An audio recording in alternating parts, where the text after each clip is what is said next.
Since Arc Week is on the horizon, I think this is a great opportunity to get to know the Riskrunner exotic submachine gun. You can obtain this weapon from progressing the story until you unlock the Io planet. After you get your hands on Riskrunner, the next thing you probably want to do is unlock the catalyst, which you can do by completing strikes, and if you're lucky, it might be at the chest at the end of any strike. Riskrunner is an adaptive submachine gun, so that means it does 17 damage to the head and 14 damage to the body. Its main perk is called Arc Conductor. By taking any arc damage, this is from weapons, abilities, you can even self-inflict damage with your own grenades or ricochet rounds or even sticky grenades. Once Arc Conductor is active, your weapon becomes enhanced. This means that in PvP your headshot damage is normally 17, but with Arc Conductor it now hits 18. And if enemies are clumped together, you can chain arc lightning near them, resulting in massive damage to groups. Arc Conductor lasts about 6 seconds, and any successive kill resets the perk. The final thing to note about Arc Conductor is that when it's active, you take a 50% reduction in arc damage. So if somebody shoots you with an arc weapon, it hits 50% less.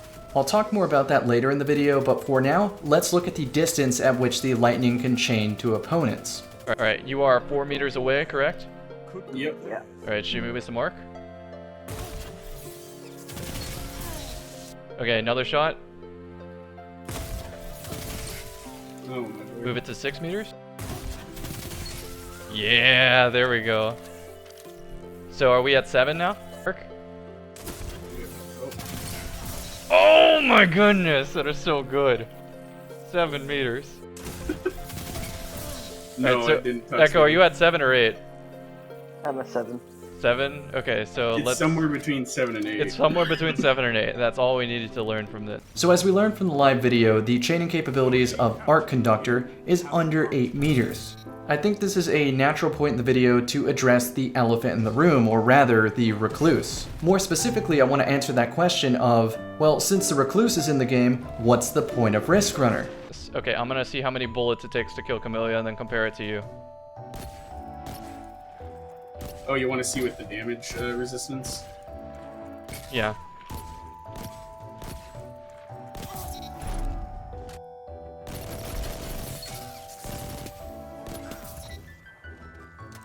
The damage resistance gained from Arc Conductor is very valuable, but did you know that Riskrunner actually kills crowds faster than Recluse? Yeah.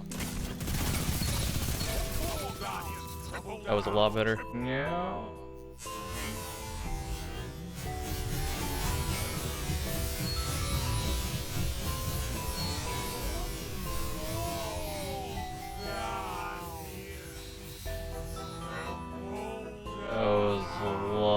The next comparison to make is damage drop-off. At 19 meters with the catalyst, the Riskrunner drops off, versus the Recluse at 16 meters. While range is of course very important, when the Arc Conductor perk is active, range doesn't really matter. I kill you with the arc from an absurd range.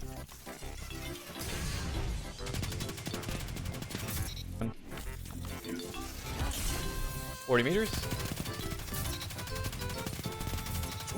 So as long as there's somebody near you, range is not a factor with Riskrunner.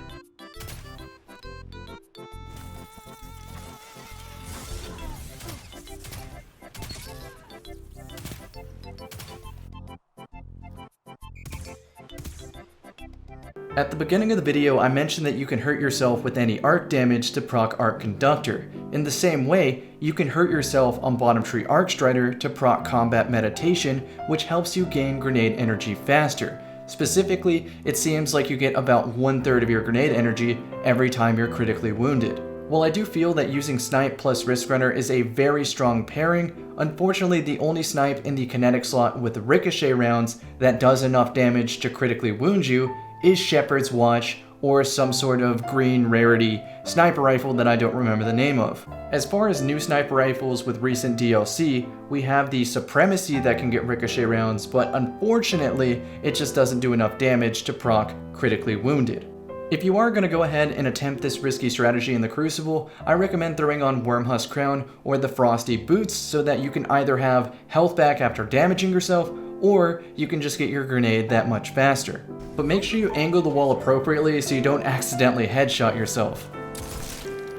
In the background gameplay, anytime I toss a flux grenade at somebody, I try to get as close to my own grenade as possible so that I can not only get a kill, but also proc Riskrunner Arc Conductor on myself. If I find I have extra sniper ammo, I don't really hesitate to shoot the wall near me, proccing combat meditation, then running around with Frosties to get my grenade back that much faster. If you find you're not a fan of arc subclasses, you can substitute your power weapon for a sticky grenade launcher and just self-inflict damage that way.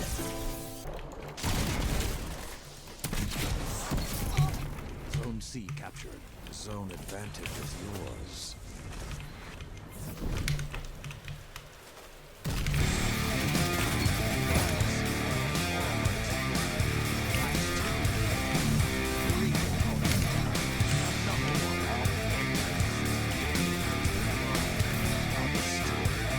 As I bring this video to a close, keep one thought in mind, which is the more Riskrunners there are in a match, the less effective they all seem to be because everybody has the perk active.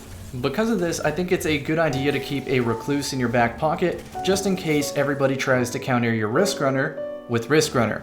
Well, I hope you enjoyed this Riskrunner review. Leave some comments down below if you have any Riskrunner strategies that I didn't mention in the video. I of course wanted to keep this under 10 minutes, so thank you guys so much for following my channel.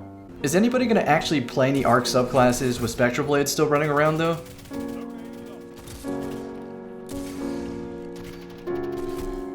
Probably not.